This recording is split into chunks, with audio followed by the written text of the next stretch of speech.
Bonjour à tous, mes amis de l'Afrique, du Québec. C'est tout un plaisir de vous avoir avec nous. Aujourd'hui, on va continuer nos études bibliques sur les fondamentaux, le deuxième semestre, leçon 5. Et la leçon 5 va être sur le sujet de Jésus-Christ. Amen. Donc, on va chanter avant de commencer la B-I-B-L-E, et on chante de tout cœur. Allons-y. La B-I-B-L-E, quel livre merveilleux, et j'y tiens ferme, j'y crois toujours. La B-I-B-L-E, la Bible! Wow, mes amis, il va falloir lever le son un peu. Je veux vous entendre de l'Afrique. Allons-y, Sibiti. Allons-y, Brazzaville. Allons-y, Pointe-Noire. Allons-y, Québec. Allons-y. La B-I-B-L-E, quel livre merveilleux, et j'y tiens ferme, j'y crois toujours. La B-I-B-L-E, la Bible. Amen. La parole de Dieu. Gloire à Dieu. On va regarder ensemble dans certains versets, mais avant qu'on commence, on va prier. Père éternel, on te remercie pour ce privilège d'enseigner la parole de Dieu. Wow, Père, c'est vraiment de la nourriture que nous avons besoin de ta parole, plus que d'autres choses dans notre vie. Car le succès de notre vie est directement lié à ce qu'on fait avec la parole de Dieu. Aide-nous à être des étudiants de la parole et regarder les choses qui sont écrites dans ce livre, afin que nos vies soient transformées et, Père, que tu peux utiliser chacun de nos vies pour ta gloire. On prie au nom de Jésus. Amen. Ici, au sujet de Jésus-Christ, c'est une étude concernant celui qui est le résultat et le fondement et le cœur et l'essence même du christianisme, selon la Bible. Si nous enlevons Bouddha du bouddhisme, si nous enlevons Mohammed de l'islam, si nous enlevons Joseph Smith du mormonisme, il nous reste toujours des doctrines que nous pouvons croire. Mais si nous enlevons Jésus-Christ du christianisme, nous n'avons rien. Parce que le christianisme n'est pas un système de croyance, mais c'est une personne. Nous ne sommes pas sauvés par des rites et des actions et des œuvres, mais par une personne, Jésus-Christ. Donc, dans cette étude, deux questions viennent à notre esprit concernant Jésus. Qui il est, ce qu'il a fait, et cela, nous allons regarder ensemble. Premièrement, on voit ici que Jésus-Christ est l'homme parfait. Jésus-Christ est l'homme parfait. Dans Galates 4:4, la Bible nous dit, « Mais lorsque les temps ont été accomplis, Dieu a envoyé son Fils, né d'une femme, né sous la loi. » Donc, on voit ici que Jésus est vraiment un homme, mais un homme parfait. Il est démontré qu'il était né d'une femme. Donc, la première espace là à remplir, c'est femme. Let B, Luc 2:5, ça nous dit pour être enregistré avec Marie, son épouse, qui était enceinte. Donc, Marie, ici, ça dit, a connu une grossesse normale. La Bible nous dit simplement que Marie était enceinte. Donc, remplissez let B, c'est enceinte. On voit encore que Jésus-Christ est un homme, mais un homme parfait. Dans Luc 2:40, comme enfant, Jésus, la Bible dit dans Luc 2:40, et l'enfant croissait. Donc, mettez le mot croissait. Et se fortifiait en esprit, étant rempli de sagesse, et la grâce de Dieu était sur lui. Donc on voit qu'il était un homme. Les choses naturelles de l'homme qu'on voit à travers de Jésus-Christ. Il était né d'une femme. Donc sa naissance était assez spéciale, comme on va regarder. Et elle était bien enceinte et Jésus croissait. Let day, dans Jean 4, 7 à 9, ça nous dit ici, une femme samaritaine était venue pour puiser de l'eau. Jésus lui dit, « Donne-moi à boire, car ses disciples étaient allés à la ville pour acheter des vivres. » La femme samaritaine lui répondit, « Comment toi, qui es juif, elle dit à Jésus, « Comment toi, qui es juif, me demandes-tu à boire, à moi qui suis une femme samaritaine? » Car les Juifs n'ont point de communication avec les Samaritains. C'est ça que c'était dans ce temps-ci. Les Juifs communiquaient jamais avec les Samaritains. C'est pour ça qu'elle était prise par surprise. Donc, let day, pour la femme de Samarie, Jésus avait l'air d'un Juif typique. Donc, l'espace, on dit Juif. Let Isaïe 53, 2, ça nous dit ici dans les Écritures, « Il est monté devant l'Éternel comme un rejeton, comme une racine qui sort d'une terre desséchée. Il n'a ni beauté, ni éclat qui nous la fasse regarder, ni apparence qui nous la fasse désirer. » Donc on voit ici la description prophétique du Seigneur dans la nous dit qu'il n'avait ni beauté, ni éclat. Cela parle exactement de Jésus-Christ. Quand on le regardait, c'était un homme normal. Ni beauté, donc remplissez l'espace beauté et éclat. Et la Bible nous dit aussi dans Matthieu 26, et vous pouvez regarder vous-même quand vous aurez le temps, dans Matthieu 26, 48, 49, le Seigneur était d'apparence si d'ordinaire que Judas a dû lui donner un baiser afin de l'identifier auprès des soldats quand ils avaient vendu Jésus vraiment à les soldats avant sa crucifixion. À noter ici que l'art religieux nous montre Christ ayant des yeux bleus, des longs cheveux blonds et une peau très claire. C'est loin de la réalité si on regarde à la description biblique. Notre Seigneur avait l'air d'un Juif ordinaire, d'une personne ordinaire. Ici, il donne une description de barbe et des yeux bruns, des cheveux noirs coupés, courts, etc. Donc, c'était un homme vraiment normal basé sur les Écritures, mais un homme parfait, sans péché. Et cela est bien mentionné dans les Écritures, mais on veut voir la façon que Jésus-Christ, Dieu lui-même, est venu. Il s'est mis, comme nous, en chair, afin qu'on puisse identifier avec lui. Il n'y a pas d'autre religion qui enseigne un Dieu qui est personnel comme Jésus-Christ. C'est merveilleux.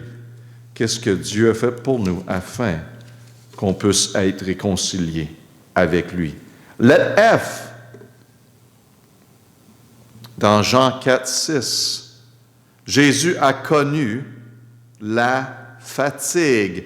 Et Jean 4, 6, là était la fontaine de Jacob. Jésus donc, fatigué du chemin, c'est ici sur la fontaine, c'était environ la 6e heure. Donc encore, humain, il démontre la fatigue. Dans Matthieu 8, 24, Jésus avait besoin de dormir. Donc, dans le G, c'est le mot dormir. Matthieu 8, 24, il s'éleva tout à coup une grande tourmente sur la mer, en sorte que la barque était couverte pour les flots. Mais il dormait. On voit les mêmes besoins que nous avons, démontrés ici à travers de Jésus-Christ, L'homme parfait. Matthieu 21, 18, ça nous dit que Jésus eut faim. 21, 18. Le matin, comme il retournait à la ville, il eut faim. Dans Luc 2, 44, ça nous dit que Jésus a connu l'agonie. Et étant en agonie dans Luc 22, 44, il priait plus instamment. Et il lui vint une sueur comme des grumeux de sang qui tombaient sur la terre, bien sûr, dans le jardin de Gethsémani avant sa crucifixion, qui était en agonie. On peut vraiment s'identifier. Notre Dieu peut s'identifier avec nous.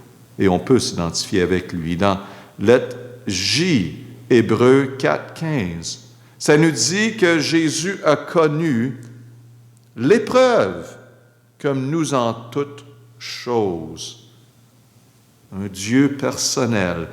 Hébreux 4, 15, car nous n'avons pas un souverain sacrificateur qui ne puisse compatir à nos infirmités. Voyez-vous comment il s'identifie avec nous. Au contraire, il a été éprouvé en toutes choses, comme nous, mais sans péché. Voilà la grande différence qu'on peut proclamer l'homme parfait. Il a tout fait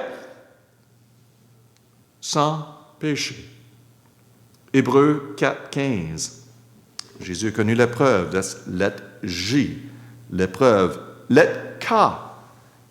Dans 2 Corinthiens 5, 21, ça nous dit, car celui qui n'a point connu le péché, il a traité en pécheur pour nous, afin que nous devenions justes de la justice de Dieu en lui. Toujours sans péché. Donc, dans lettre K, Jésus n'a pas péché. Péché est le mot à remplir. Lettre L, dans Jean 19, 33, Jésus a connu la mort physique. Dans Jean 19, 33, la Bible nous dit, mais lorsqu'ils vinrent à Jésus, voyant qu'il était déjà mort, ils ne lui rompirent point les jambes. Il a vécu toutes les choses de que nous allons vivre, et encore beaucoup plus pire, mes amis, afin qu'on peut comprendre que notre Dieu a tout fait pour s'identifier avec nous, a tout fait pour nous montrer que oui, tu peux passer à travers de cette vie victorieux. Donc, on voit ici que Jésus-Christ est l'homme parfait. Et deuxièmement, le point majeur, c'est que Jésus-Christ est Dieu. Ça, c'est très important. Pas seulement nommer le Fils de Dieu, mais il est Dieu. Et cette diété est démontrée à travers des Écritures. Et on va voir, parce que ceci, c'est une doctrine qui est vraiment attaquée par différents sectes, je dirais, qui vont dire, qui enseignent la parole de Dieu. C'est un point de sujet avec, bien sûr, les témoins Jéhovah, à ce niveau-ci, qui vont renier la diété de Jésus-Christ. Ils vont le parler comme le Fils de Dieu, mais bien sûr, dans les Écritures, ils ont fait des modifications ces derniers siècles pour accommoder leurs croyances et autres, bien sûr, religions qui vont dire que Jésus-Christ est un bon homme. Mais bien sûr, il n'est pas Dieu dans leurs yeux. Mais pour nous, il est Dieu. Et on regarde dans les Écritures, dans Jean 1, 14, en passant, gardez ces notes-ci, c'est plein de versets, amplement de versets pour vous aider. Quand quelqu'un a une question, vous pouvez leur montrer ces passages et mettez ces passages-là dans votre cœur également. C'est incroyable la puissance de la parole de Dieu. Ici, on voit dans Jean 1, 14, qui est la parole? La Bible nous dit, et la parole a été faite chair. OK? Donc, la parole a été faite chair. On pense de Jésus, n'est-ce pas? et habite parmi nous, pleine de grâce et de vérité, et nous avons contemplé sa gloire. Une gloire comme celle du Fils unique, venu du Père. Donc c'est Jésus-Christ, cette parole. Bien sûr, il est la parole. Il se déclare la parole à travers des Écritures. On va regarder d'autres versets. Mais, lettre A, c'est Jésus et la parole, le Fils unique venu du Père. Donc, c'est Jésus. Lettre B, Jean 1:1. La Bible nous dit, « Au commencement était la parole ». On parle de Jésus qui est la parole était avec Dieu. On parle du commencement, que Jésus était toujours là. Et la parole était Dieu. Jésus était Dieu, la parole. Donc ici, lettre B, la parole était Dieu. Lettre C, dans Jean 5, 18. Pourquoi les Juifs ont-ils cherché à faire mourir Jésus? Pourquoi ils ont tout fait pour le crucifier? Les Juifs. Tu dis Jésus est un Juif, exactement. Son propre peuple est allé contre lui. Mais pourquoi? Jean 5, 18 nous dit, à cause de cela, les Juifs cherchaient encore plus à le faire mourir, non seulement parce qu'ils voilaient le sabbat, dans leurs yeux, ils ne respectaient pas le sabbat, parce que Jésus aidait, il guérissait, il aidait les personnes durant le sabbat. Une folie, mais c'est ça. Mais encore, la raison, parce qu'il appelait Dieu son propre Père, se faisait lui-même égal à Dieu. C'est pour la raison de laquelle ils l'ont crucifié, parce qu'il se faisait égal avec Dieu, parce qu'il était Dieu. Mais eux ne voulaient le croire. Donc la réponse, il se faisait égal avec Dieu. C'est la raison pourquoi ils cherchaient à tuer Jésus.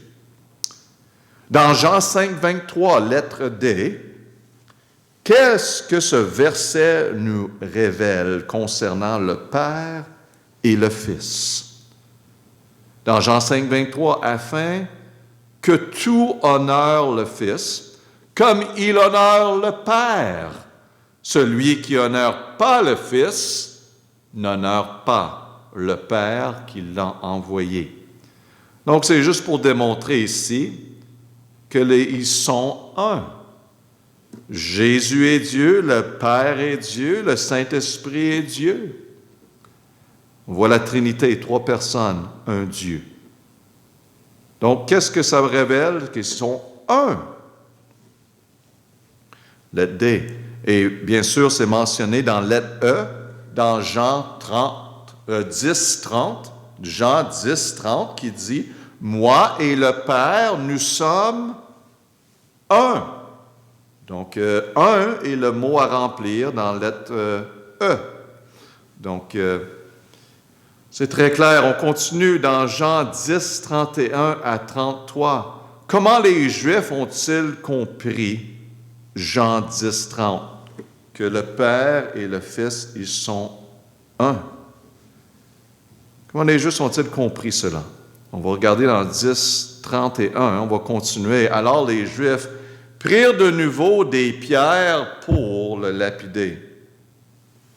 Donc, quand Jésus s'est proclamé d'être Dieu, égal avec Dieu, il était prêt à le lapider. Verset 32, « Et Jésus leur dit, « J'ai fait devant vous plusieurs bonnes œuvres de la part de mon Père, par lequel me lapidez-vous? » Les Juifs les répondirent dans verset 33 de Jean 10, « Ce n'est point pour une bonne œuvre que nous te lapidons, mais pour un blasphème, et parce qu'étant homme, tu te fais Dieu. » Voilà, il voyait les miracles, il voyait qu'il était un homme incroyable, et un homme vraiment parfait. Ils ont tout fait pour essayer de le prendre dans un piège. Il n'était pas capable. Donc, c'était la raison. Parce que Jésus-Christ se proclamait Dieu, égal à Dieu, un avec le Père. Donc, la réponse, les Juifs ont-ils compris, c'est que Jésus se faisait égal avec Dieu, qu'il était Dieu. Lettre F. C'est ça qu'ils ont compris. Et c'est pour cette raison qu'ils l'ont crucifié. Dans Jean 14, 9, qui voyons-nous quand nous regardons Jésus? Dans Jean 14, 9. Jésus lui dit, « Il y a si longtemps que je suis avec vous, et tu ne m'as pas connu. Philippe, celui qui m'a vu, a vu le Père. Comment donc dit-on, montre-nous le Père? Vous me voyez? Vous voyez le Père. Je suis comme lui, exactement. Il n'y a aucune contradiction entre le Saint-Esprit et le Fils et le Père. Ils sont Dieu. Donc ici, lettre G. Que voyons-nous quand nous regardons Jésus? On voit le Père, le Père. Lettre H, dans Jean 20, 28. Qu'a dit Thomas concernant Jésus? Qu'est-ce qu'il dit, Thomas? Dans Jean 20, 28, Thomas a répondu et lui dit finalement, il était douteux, notre ami Thomas, mais il a vu Jésus, il a vu qu'il était crucifié, et il dit, « Mon Seigneur et mon Dieu », il parlait de Jésus-Christ encore, la déclaration qu'il était Dieu. Thomas le savait. Donc, ici, dans Jean 20, 28, il dit, « Mon Seigneur, mon Dieu », c'est la réponse. Jésus a-t-il repris Thomas pour l'avoir dit, pour l'avoir déclaré? Est-ce que Jésus a dit, « Non, non, non, je ne suis pas le Seigneur, je ne suis pas Dieu ». Est-ce que Jésus a dit ça? Regardez la réponse, le prochain verset. Verset 29 de Jean 20, Jésus lui dit à Thomas, « Parce que tu m'as vu, Thomas, tu as cru. Heureux ceux qui n'ont pas vu et qui ont cru. » Amen, heureux. Thomas, toi tu m'as vu, tu sais. Mais heureux à ceux qui ne nous ont pas vus, qui ne m'ont pas vu et qui ont cru. Et ça, c'est nous autres. Amen. Et mes amis, je n'ai pas besoin d'avoir une parole directe de Jésus, une révélation que Jésus se montre à moi pour me dire, je crois la parole de Dieu, je le vois agir dans ma vie, dans la vie des autres, je vois ses promesses venir, je sais qu'il est présent, je sais qu'il est là, et présent dans ma vie. L'Esprit de Dieu travaille en moi constamment. Donc, gloire à Dieu. C'est merveilleux. Dans Hébreu, donc, Jésus a-t-il repris Thomas? Non. La réponse est non. Lettre I. Lisez Hébreu 1, 8. À qui le titre « Ô Dieu » est-il adressé? Ô Dieu, dans Hébreu 1, 8, encore on voit la déclaration. Mais quand au Fils, on parle au Fils, on parle de Jésus, ô Dieu, ton trône demeure au siècle des siècles, et le sceptre de ton règne est un sceptre d'équité. Donc, encore, on adresse le Fils, Jésus, comme Dieu. Donc, le titre « Ô Dieu » est adressé au Fils, la réponse de lettre I, au Fils. Lettre J, dans 1 Jean 5, 20. Qui est le Dieu véritable et la vie éternelle? La Bible nous dit, dans 1 Jean 5, 20, nous savons aussi que le Fils de Dieu est venu. On parle de Jésus. Il nous a donné l'intelligence pour connaître la véritable. Et nous sommes en ce véritable, en son Fils Jésus-Christ. celui qui est le Dieu véritable et la vie éternelle. Amen. Jésus est Dieu, encore, à travers les Écritures. Il est le Dieu véritable. Donc, lettre J, Jésus-Christ est la réponse de le Dieu véritable et la vie éternelle. Lettre K, Tite 1.3, et comparé avec Tite 1.4, dans ces versets, qui est notre Sauveur? Qui est notre Sauveur? Tite 1.3, la Bible dit, et qu'il a manifesté en son temps par sa parole, dont la prédication m'a été confiée selon l'ordre de Dieu, notre Sauveur. Dieu, notre Sauveur. Et verset 4, à Tite, mon vrai fils, dans notre commune foi, grâce, miséricorde et paix de la part de Dieu le Père et du Seigneur Jésus-Christ, notre Sauveur. Donc, Dieu est notre Sauveur, Jésus-Christ est notre Sauveur. Et c'est ça la réponse. Comparer les deux, on voit que Dieu et Jésus-Christ. Ça dit que Dieu est notre Sauveur et Jésus-Christ est notre Sauveur. Gloire à Dieu. Jésus est Dieu, mes amis. C'est clair à travers les Écritures et ça a été établi même au début de Jean 1.1, on l'a lu. Jean 1.14, on le lit. Mais aussi, qu'est-ce qui est vraiment unique, c'est qu'on le lit encore dans Genèse 1.1. Ça dit, au commencement, Dieu créa les cieux et la terre. Et verset Jean 1.3 nous dit, toutes choses ont été faites par elle, et rien ce qui était fait n'a été fait sans elle. Qu'est-ce qui a été fait? Toutes choses par qui? Par elle. Jean 1.3 parle de la parole, elle. Si vous lisez Jean 1.1, 1.2, vous allez voir, c'est la parole. Toute chose a été faite par Jésus-Christ, qui est Dieu. Et au commencement, Dieu a créé toutes choses. Jésus-Christ est Dieu. C'est simple. C'est clair à travers des Écritures. Et bien sûr, il y a d'autres versets, mais je crois que c'est assez pour démontrer la diété de Jésus-Christ. Bon, Jésus-Christ, c'est Dieu. Lettre L, excusez-moi, on voit ici, dans ce verset de lettre K, cela signifie que Jésus-Christ est Dieu, donc l'espace en haut de la page 71, c'est Jésus-Christ est Dieu. Et lettre L, le comparer Genèse 1.1 et Jean 1.3, comme on a fait, à quelle conclusion inévitable arrivons-nous concernant Jésus-Christ? Donc, vous avez qu'écrire, il est Dieu. Le Créateur, c'est Jésus-Christ. Il était là au début. Elle, la parole. Amen. Et Jésus-Christ. Et toute chose a été créée par lui. Donc, on va continuer avec la troisième section. Jésus est né d'une vierge ici. Jésus est né d'une vierge. D'après ce que nous avons appris déjà, le Seigneur Jésus-Christ est homme et il est Dieu. Il n'est pas 50% humain et 50% divin, mais 100% parfait dans son humanité et 100% parfait dans sa divinité. Comment cela peut-il être? Il est le Dieu homme. Amen.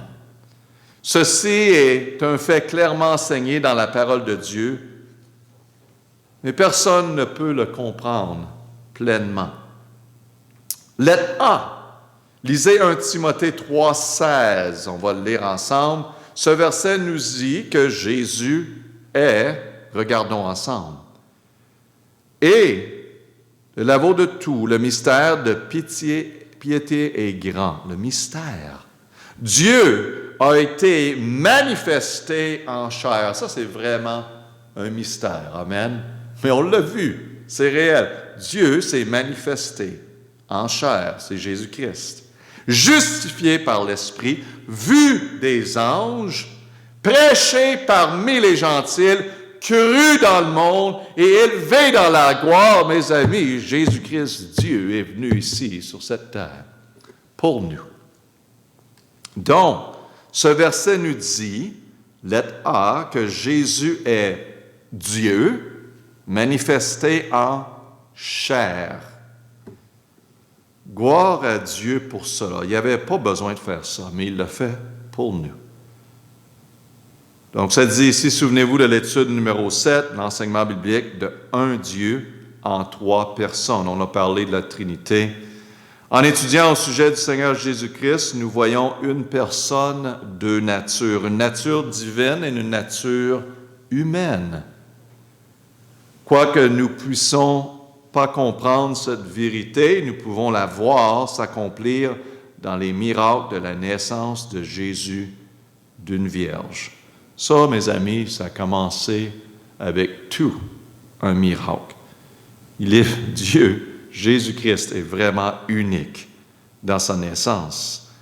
Si Jésus avait eu une mère humaine et un père humain, il aurait été un homme pécheur, ayant besoin d'être sauvé, totalement incapable de se sauver lui-même et encore bien moins de sauver d'autres.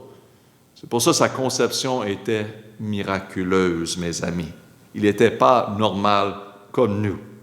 Si Jésus n'avait pas eu de mère humaine, il serait un Dieu inapprochable, saint, habitant une lumière inaccessible.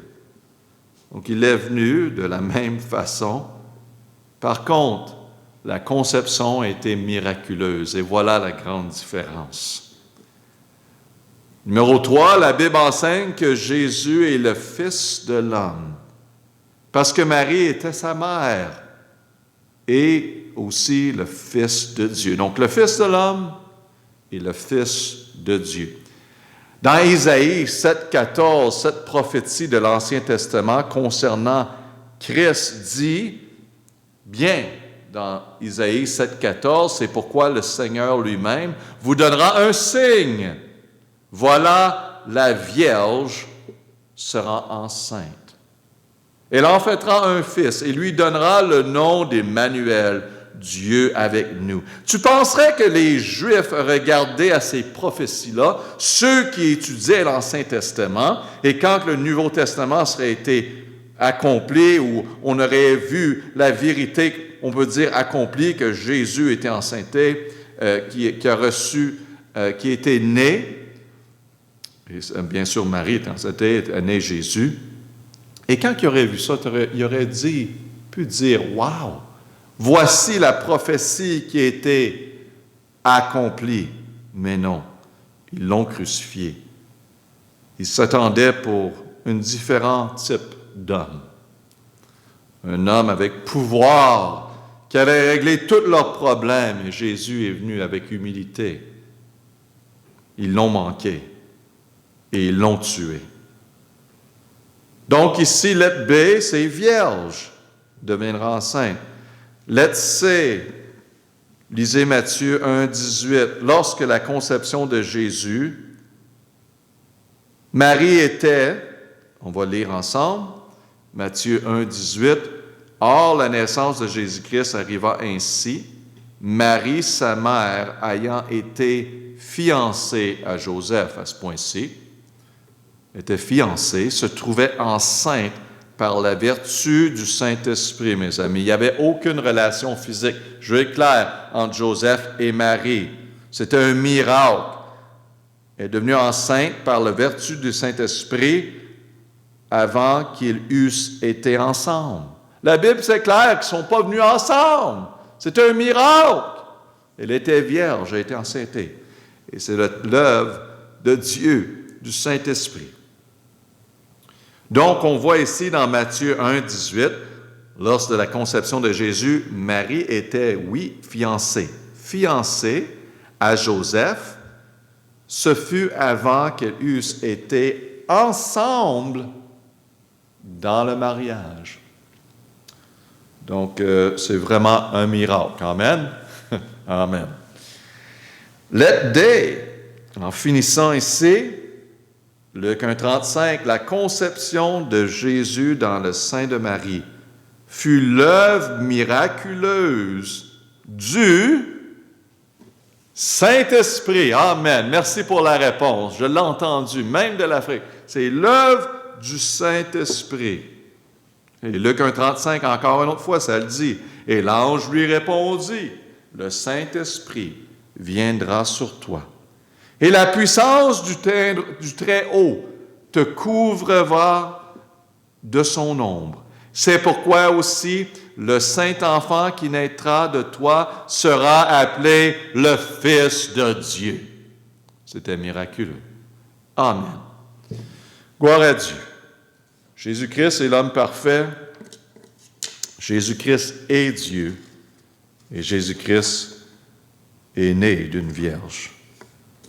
On va prier. Père éternel, merci pour la parole de Dieu qui est très claire. Oui, Père, on réalise que c'est vraiment incroyable et parfois difficile à comprendre. Comment Dieu